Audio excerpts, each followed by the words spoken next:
рӯзҳои истироҳат ҳарчанд расонаҳо хабару мақолаҳои зиёде дар бораи коруно нанавиштанд, шабакаҳои иҷтимоӣ пур аз хабарҳои маргу мир ва гирифториҳо ба COVID-19 буданд.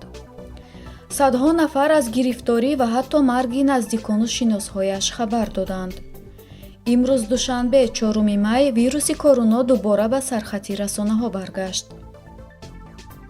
сиёсатшиноси тоҷик Абдуғани Мамадазимов дар мусоҳиба ба Азия Плюс ӯ изҳор дошта, ки пандемияи коронавирус ҳамаи одатҳои иҷтимоии одамонро сар аз риояи истеъмоли ғизои парҳезӣ то парвозҳои байналмилалӣ тағйир медиҳад. сиёсатшинос мутмаин аст, ки мафҳуми нави масофагирии иҷтимоӣ тадриҷан аз муносибатҳои шахсӣ ба робитаҳои байнидавлатӣ мегузарад. радиои озодӣ навореро аз корбаронаш нашр кард, ки онҳо гуфтанд, наздикони беморашонро наметавонанд дар шифохонаҳо ҷой кунанд. корбарон мегӯянд, ба сабаби пур будани бемористонҳо маризонро ба комплекси сайёҳии ноҳияи Варзоб фиристоданд, вале дари он ҷоро низ ба рӯяшон накушоданд. ховар навишт, ки намояндагони Созмони ҷаҳонии тандурустӣ ҳанӯз дар Душанбе қарор доранд. ҳайат бо мансабдорони баландпоя, шарикони соҳаи тандурустӣ ва мутахассисони соҳаи кишвар мулоқот карда, барои арзёбии хатарҳо ва фаҳмидани вазъ дар маҳалҳо, инчунин ҷиҳати таҳияи механизмҳои вокуниш, аз ҷумла иқтидори озмоиши лабораторӣ кӯмак хоҳад кард. Payom хабар дод, шоми 3 май соати 22:24 ҳавопаймои махсусе, ки ба кашонидани беморон, бахусус беморони гирифтори вирус машғул аст, аз Душанбе ба Рамстейни Олмон парвоз кард. ин ҳавопаймо аз Франкфурт ба Душанбе омадааст. бинобар гаронии қимати парвози ин ҳавопаймо ва баста будани фазои Тоҷикистон, Payom тахмин задааст, ки дар ҳавопаймо яке аз аъзои хонаводаи раисҷумҳур Эмомалӣ Раҳмонро барои табобат ба Олмон бурдаанд. пайк таҳти сарлавҳаи амрико натавонист кӯлоб коронавирусро дар ҳам мешиканад, аз вусъат ёфтани мубориза алайҳи коруно дар кӯлоб хабар дода навиштааст, ки кормандони буҷавии шаҳр маоши якмоҳаи худро ба фонди ситоди мубориза бо коруно гузарониданд ва чанд соҳибкор низ ба ситод кӯмакӣ молӣ карданд. ин нашрия даъво кардааст, мардуми кӯлоб ҳамчунон ки Қутайба лашкаркаши араб оппозитсияи солҳои 90 асри порро мағлуб кард ва бемории сироятиро бо аҷику испанд ва матонату мардонагӣ дар ҳам шикаст, коруноро ҳам аз по хоҳад даровард. ахбор хабар дод, Акбаршоҳ Искандаров, сиёсатмадор ва дипломати маъруфи тоҷик, ки соли 1992 як муддат иҷрокунандаи вазифаи президенти Тоҷикистон буд, бо аломатҳои пневмония дар бемористони бемориҳои сироятии шаҳри Душанбе воқеъ дар маҳаллаи Зарафшон бистарӣ карда шудааст. бори охир Искандаровро рӯзи 25 апрел дар маросими дафни генерал Абдулло Ҳабибов дидаанд.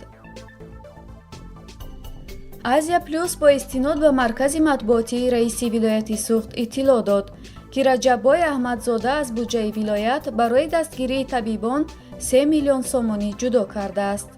1 миллиони он барои дастгирии молиявии табибон ва 2 миллиони дигар барои хариди лавозимоти ҳифозатӣ пешбинӣ шудааст. радиои озодӣ хабар дод, Собирҷон Собиров, сардухтури бемористони вилоятии Суғд, аз мақомаш сабукдӯш гарда шуд. манбаи радио сабаби барканории ӯро чунин гуфтааст, ки мақомот ба Собиров дастур доданд, ки пеш аз боздиди эҳтимолии намояндагони Созмони ҷаҳонии тандурустӣ аз ин бемористон маризонро ба хонаҳояшон ҷавоб диҳад, вале ӯ рад кардааст. Payom хабар дод, як табиб дар Хуҷанд ва як муаллим дар Кӯлоб шаҳид шуданд. сардухтури ноҳияи Кушониён ва муовини раиси шаҳри Кӯлоб бо коруно бистарӣ гаштанд. хонаводаи Абдумаҷид Достиев дар карантин қарор дорад ва дар шаҳри Бустон аз мардум барои зидди уфунӣкунӣ пул ҷамъ мекунанд. Азия Плюс нашр кард, ки гуфта мешавад, баъди гирифторӣ ба коруно ва марги бародари шавҳараш Хайринисо Юсуфӣ, ҳамроҳи оилааш бо корона мубориза мебарад ва замони сахтеро пушти сар мекунад. юсуфӣ амалан эътироф кардааст, ки миёнаи моҳи гузашта бо вируси короно ба беморхона афтода буд. Шарофиддин Гадоев, раҳбари ҷунбиши ислоҳот ва рушди Тоҷикистон, бо истинод ба манбааш навишт, ки Эмомалӣ Раҳмон ба короно гирифтор шуда, дар ҳавопаймои тиббие, ки шоми 3 май аз Душанбе ба Олмон парвоз кард, ӯро барои табобат бурданд. Радиои Озодӣ хабар дод, Миралӣ Раҷабзода, сардори раёсати тандурустии вилояти Хатлонро бо шубҳаи бемории илтиҳоби шуш бистарӣ карданд. афроди наздик ба ӯ гуфтанд, Раҷабзода рӯзҳои ахир таби баланд дорад. айни замон хабар дода мешавад, ки ронандаи ӯ зери карантин аст. мақомот расман дар ин бора шарҳе надоданд. ба иттилои расмӣ, дар вилояти Хатлон беш аз 400 нафар бо нишонаҳои илтиҳоби шуш бистарӣ карда шуданд.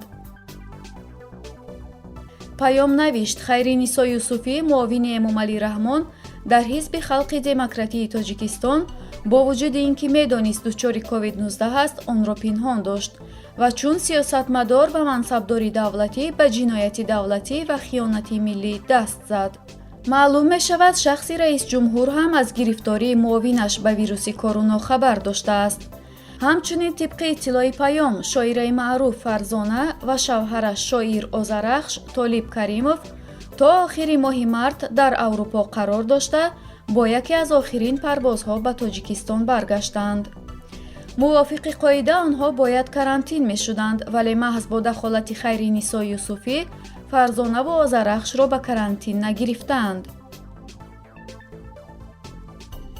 ховар бо истиноди Вазорати тандурустӣ хабар дод, ки имрӯз шумораи шахсони гирифтор ба коронавируси COVID-19 дар Тоҷикистон 102 нафар зиёд шуда, ба 230 кас расид. ҳамчунин то имрӯз 3 ҳолати фавти шаҳрвандон аз сирояти коронавируси нави COVID-19 дар кишвар ба қайд гирифта шуд.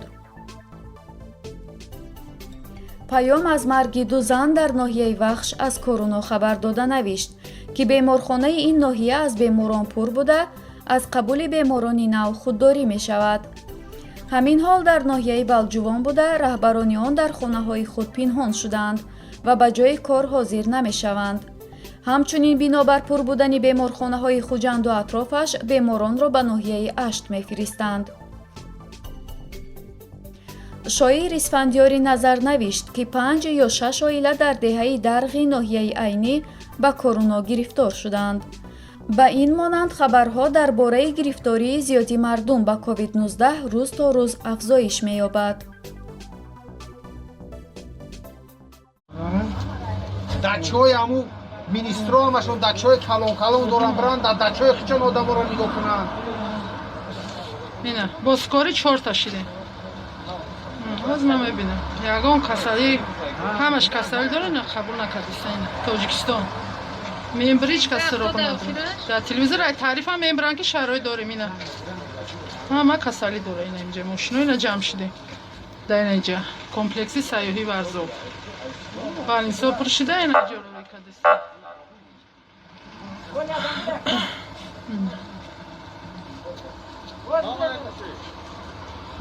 намедонанд, ки касалиҳоро ки ҷо баранд.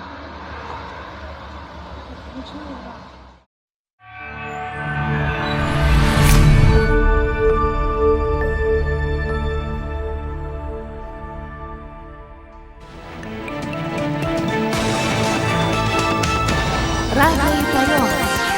дар фазои сиёсат садои ҷадид. радиои Payom. илм, фарҳанг, навид. радиои Payom. машварат, баҳс, гуфтушунид. дар тамоми дунё рӯи расонаи интернетии радиопayom.net.